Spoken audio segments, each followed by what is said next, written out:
Hey, welcome back to Evil's Comics. I'm Evil Mike, and I have another review for you. This is DC Comics. This is Lobo and Crush, issue number 6. It's written by Mariko Tamaki. Artist is Amancay Nahuelpan. Colors is Tamra Bonvillian and Nick Filardi, and then letters is Ariana Maher. Again, I've been trying this new thing out. At the end of the review, I'll show you some of the art. Been kind of trying that out. Let me know if you're against that or for it, or if it works, you know. This is actually going to be like probably my quickest review ever. There's not a lot that happens in this book. It's not to say that it wasn't a good book. It was a great read. The comedy alone is kind of the reason why you would read this book. It's set up as a comedy book to begin with.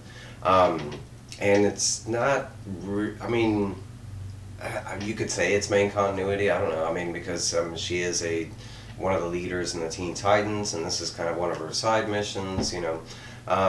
So take it, you know, how you want to. But for me, it's a fun read. The art is amazing. The story is just, it's fun. And for me, I don't know a lot about Crush, so it's I'm getting to know her, you know, in the story.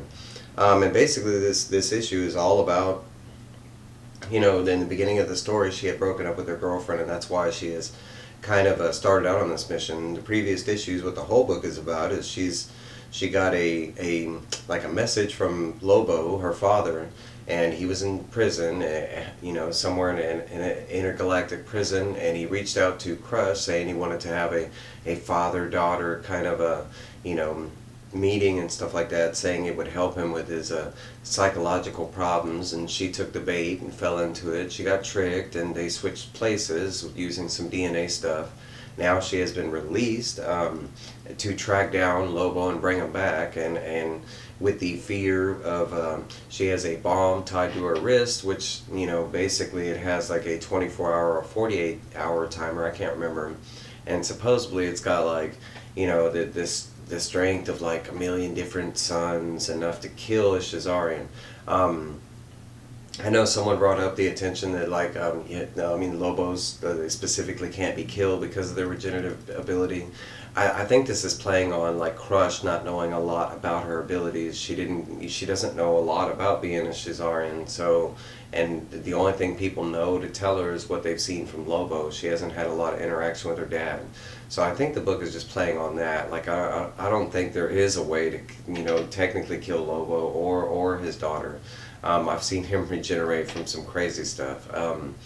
But again, it's a comedy book. It's not supposed to be taken like literally serious. And the bomb part is very minuscule. It's in the background. She usually checks it more to look at the time kind of thing. But the book starts out, in the last issue, they were in like this kind of like space Las Vegas or whatever, where they had tracked down Lobo. And now she is there. She has parted ways with the lizards that she was with in the previous episode. And now she's just kind of like, you know, she's in Las Vegas, and she is like specifically like stepped up the detective game, trying to track him down, which she's not very good at because she runs into him a lot in the same areas. It's just they kind of, you know, do those kind of things, and she's just not. She's really taken aback by Vegas and the space Vegas and everything, and she's still in that, like, she's going through a breakup herself. Her dad just duped her, so she's kind of like, you know, she's wanting to chill and stuff, even though she tells herself she's, you know, doing it for the, you know, the detective thing to catch Lobo. But she eventually, like, through some, and she ends up running into a problem where there was a lot of people in this, like, you know, this space Vegas, where it's like a lot of different individuals end up looking like Lobo, and so she finds she you know, she gets her hopes up a bunch of times where she thinks she's finally found her dad, and it ends up being just a look-alike or an alien that has the appearance, you know, from behind or something like that. Eventually, getting tired of like the whole detective thing, she does take a break, and she gets a life-size cookie of herself made by a giant cockroach. Yes, a cockroach. But eventually, like, as she's sitting there eating that life-size version of herself, she ends up being approached by someone that's looking for this person that's going on an online date. It's a like an alien chick, and she's supposed to be meeting this person named Mish, and Crush is just like, hey, I'm Mish. She's tired of doing the detective thing, so she's like, yeah, I'll go on this date.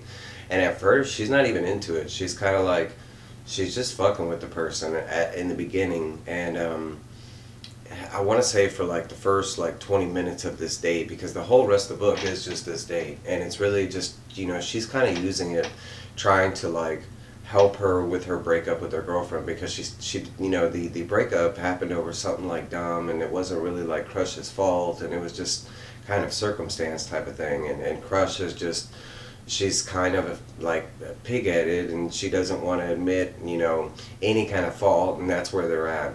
So she goes on the date, and like I want to say like 20-30 minutes into it, she changes her mind where she takes it seriously, and she really starts liking the individual that she's on the date with, not like romantically wise, but just enjoying the friendship and the conversation and stuff, because the person on the date, I would say it's not your average date. I mean, because the person is very caring. He asks about Crush a lot. Sometimes she has answers, and he always has like this different, she always has this like different way of kind of interjecting. And you'll hear me say he or she, as the story goes. I think they kind of switch their gender a lot. I think it's just something that this alien species does.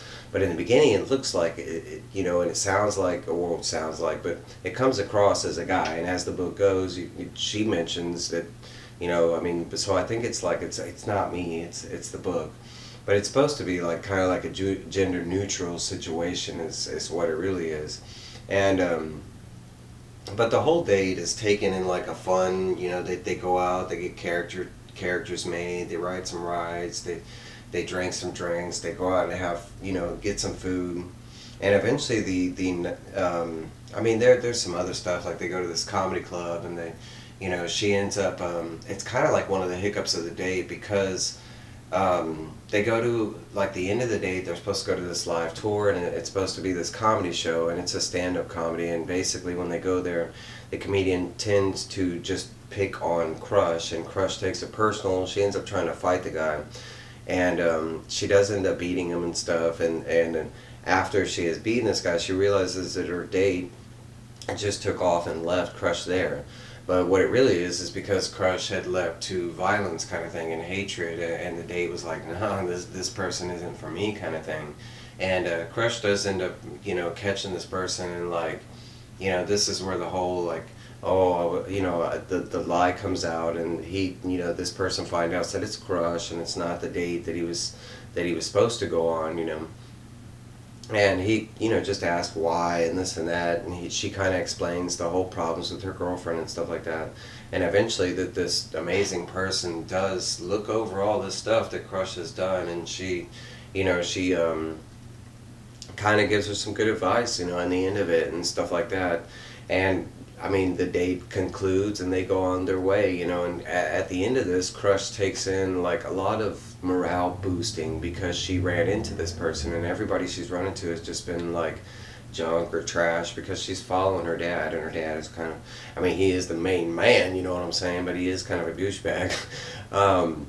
So she's kind of got like a higher morale, as far as like, continuing her mission. So now at this point, she goes and armors up, and she has like a kind of clue. She goes and gathers the lizards, and it looks like, that's where this issue leaves off, is just her like gung-hoing it, to go continue the detective side of it, and that's where this issue leaves off. It sounds real simple, and it really was, but it was a fun read. It was really quick. Again, the comedy but a lot of the date, it sounds, kind of like on a depressing note. It never really is, and it's because of the way that the amazing non-gender person comes off the book. It was really good writing, because every time something bad happened, that person just had a different way. They reflected it in a good way, and it was exactly what Crush needed in this part of the journey. So it was really nice. But that's my review. I'll show you some of the art, and I will let y'all go on y'all's way to get to other amazing things today. I hope everybody's having a great start to a weekend. It is Saturday. Saturday is for spine ticks. But it won't be Spine Ticks this week. It will be on Comic Talks Weekly, and we're called the Distinguished Decoys, I think it is. But if you're interested watching me in a different format where I'm jokey and funny and I'm not so serious, just talking about the reviews, come on and check on by. There's that cockroach that made her the life-size cookie there in the scene. She should have had a life-size cookie somewhere. I don't know. I hope this shows up. Y'all have a great day, and I will see y'all later. Bye.